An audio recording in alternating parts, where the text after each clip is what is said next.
ఎక్కడికైనా పంపటానికి వాళ్ళు అచీవర్స్‌గా తయారయ్యే అవకాశాలున్నాయంటే, ఎక్కడికైనా పంపటానికి రెడీ. హ్మ్. ఒక సండే స్కూల్‌కి పంపమంటే అది టైం వేస్టు. హ్మ్. ఒక ఈయూ క్యాంప్‌కి పంపమంటే టైం వేస్టు.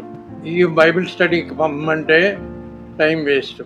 ఇలాంటి యాటిట్యూడు దాన్ని ఔట్‌రైట్ కండెమ్ చేయాల. హ్మ్. చాలా తప్పది. చాలా తప్పది. ఏంటి అంటే వీళ్ళు గాని ఈ ఈ క్యాంపులోనో, సండే స్కూల్‌లోనో దేవునికి కమిట్ చేసుకుంటే వాళ్ళు ఎక్కడికెళ్ళినా గాని ప్రొటెక్టెడే. God takes care of them. True ఇది. Hmm. You can be relieved. You can feel relieved. వాళ్ళని ఏ కంట్రీకన్నా పంపు, ఎక్కడికన్నా పంపు. They are safe. ఎందుకంటే దేవుని భయం వచ్చేస్తుంది వాళ్ళకి. దేవునితో లింక్ అయిపోయారు వాళ్ళు. దేవుని గ్రంథం వాళ్ళకి చాలా ఇంపార్టెంట్ అయిపోయింది.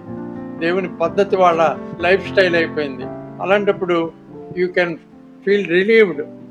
బికాజ్ వాళ్ళు ఎక్కడున్నా, ఎలా ఉన్నా గానీ వాళ్ళు ప్రొటెక్టెడ్‌గానే ఉంటారులే అని అనుకోవచ్చు. మరి సింపుల్ ట్రూత్ వీళ్ళకి తెలియకపోతే ఏంటంటే, సత్యాన్ని నమ్ముతున్నారా లేదా ఈ పేరెంట్స్? ఈ మిస్టరీ దేవుడు చేసే పనిని నమ్ముతున్నారా లేదా? వీళ్ళు కళ్ళతో అబ్జర్వ్ చేసే ప్రాస్పెరిటీయా? దేవుడు వాళ్ళ విషయంలో కనపరిచే ఆయన ప్రొటెక్షన్ దానికి వాల్యూ లేదా? ఆయన హ్మ్, వాళ్ళని పైకి తీసుకెళ్ళే ప్రోగ్రెస్ విషయంలో వీళ్ళ దృష్టి ఏంటి? అబ్జర్వబుల్ డేటా మీదే దృష్టా? మిస్టరీ మీద దృష్టి లేదా? దేవుడు జరిగించే పనులు నమ్మరా? ఇవి మనం కఠినంగా మాట్లాడాలి. నేను ఎప్పుడు కూడా ఆ యంగ్ పేరెంట్స్ విషయంలో నేను గట్టిగా మాట్లాడుతున్నాను. ఏంటంటే ఆ జనరేషన్ తయారు చేయాల్సిన బాధ్యత యంగ్ పేరెంట్స్‌ది.